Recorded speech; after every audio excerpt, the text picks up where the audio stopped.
नमस्कार मित्रों, मैं गुरुदेव ऑब्जेक्टिव वडोदरा से दिव्यदर्शन पुरोहित बोल रहा हूँ।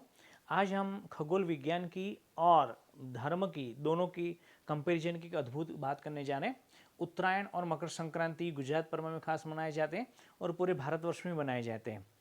कुंभ मेला जो होता था हमारे यहाँ और अभी भी जो होने वाला है वो इसीलिए होता था कि खगोलीय गणना के आधार पर नए कैलेंडर का निर्माण हो सके और जितने भी साइंटिफिक रिसर्च हुए उसको एक साथ में ऋषियों सबको बांट सके, ज्ञान उसका बांट सके।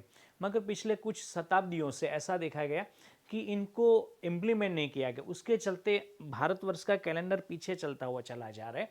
और उत्तरायण आज से बहुत साल पहले 14 जनवरी को आती थी और उसी दिन मकर संक्रांति यानी सूर्य भी मकर मेष में से मकर की ओर संक्रांति यानी प्रवेश करता था मकर राशि में, मेष को छोड़ करके मकर में जाता था। मकर राशि में, जब धनु को छोड़ के मकर राशि में जाता था, इसको मकर संक्रांति बोलते थे। मगर चूंकि पृथ्वी 23.5 अंश टिल्ट है, झुकी है, उसके चलते पृथ्वी 25,800 वर्ष का पूरा चक्कर ब्रह्मांड में काटती है चारों ओर।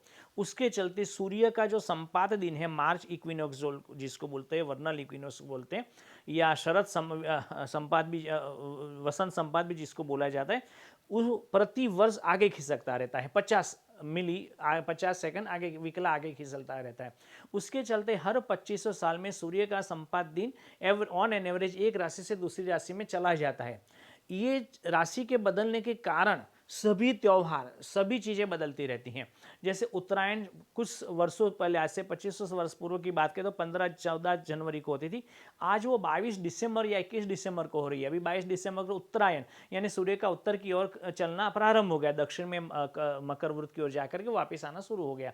उसी तरीके से जो मकर संक्रांति हम मनाते थे 14 जनवरी को, आज से 2500 वर्ष पूर्व, वो अभी 19 जनवरी को हो रही है। 19 और इस बार तो 20 जनवरी को सूर्य धनु छोड़ करके मकर में प्रवेश करेगा। In Makar Sankranti astronomical point of view भी उसी में होगी, 20 जनवरी को होगी। तो कुल मिला के ये जो डिफरेंस पड़ रहा है 25 दिन का, 22 जनवरी दिसंबर से लेकर के 15 जनवरी 14 जनवरी तक का 25 दिवस का डिफरेंस, वो हमारे कैलेंडर में बहुत बड़ा डिफरेंस कर देता है और उसके चलते हमारे त्यौहार आगे खिसकते हुए चले जाते हैं। इसको ठीक करना भी जरूरी है। तो मैं ये गुरुदेव ऑब्जेक्टिव से सबको कहना चाहूँगा कि खगोलीय जो गतिविधि होती है, मतलब खगोलीय पिंडों की जो गति रहती है, उसके चलते जो चेंजेस आते हैं कैलेंडर्स में, उसको भी हमें अडॉप्ट करना चाहिए। और ये 14 और 15 जनवरी को उत्तरायण मकर संक्रांति मनाए जाएंगे भारतवर्ष में और गुजरात में खास करके। तो ये उसी दिन है ही नहीं, वास्तव में उसी दिन कुछ भी नहीं है, मगर फिर भी त्यौहार तो त्यौहार है और जो परंपरा चलती है तो परंपरा है। तो आप सबको उसकी ढेर सारी शुभकामनाएं। मकर संक्रांति हमारी ओर से 20 जनवरी को होगी और 22 दिसंबर को उत्तरायण गया, उस सबकी ढेर सारी शुभकामनाएं। अगर गुजरात के परिजनों को, मित्रों को खास मैं आग्रह करूंगा कि सरकार के अभी जो नियम है उसके नियमों का कड़काई से निश्चित रूप से पालन करें ताकि हम वायरस को हरा पाएं। 14 जनवरी को और 15 जनवरी को जो नियम सरकार ने दिए गए हैं उसका पालन करें और चाइनीज धागों का उपयोग ना करें और पक्षियों को नुकसान ना, उसी प्रकार के हमें पतंग चगानी चाहिए।